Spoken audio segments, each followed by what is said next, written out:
নবী করিম সাল্লাল্লাহু আলাইহি সাল্লাম মানব জাতির জন্য নিরাপত্তার মাধ্যম শুধু ছিলেন না, পশু পাখির জন্য নিরাপত্তার মাধ্যম। জি, আমার একটা আলোচনা আছে অনেক আগের, সেটা হচ্ছে পশু পাখির অধিকার। পশু পাখির অধিকার আজকে এই 100-150 বছর আগে থেকে পশ্চিমারা বলছে অ্যানিম্যাল রাইট, হ্যাঁ, পশু পাখির অধিকারের নামে তা একটা অধিকার আবিষ্কার করেছে। 1400 বছর আগে রাসূলুল্লাহ সাল্লাল্লাহু আলাইহি ওয়াসাল্লাম এই শিক্ষা দিয়েছে, ইসলাম শিক্ষা দিয়েছে।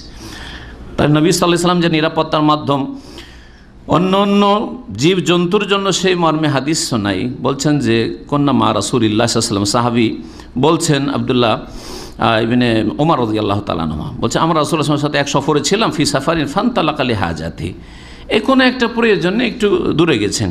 ফারাআইনা হুম্মারাতান মাহা ফারখানে, একটা পাখিকে দেখলাম, হুম্মারা এক ধরনের পাখি, পাখিকে দেখে তার সাথে দুটো বাচ্চা আছে, ওর বাচ্চা।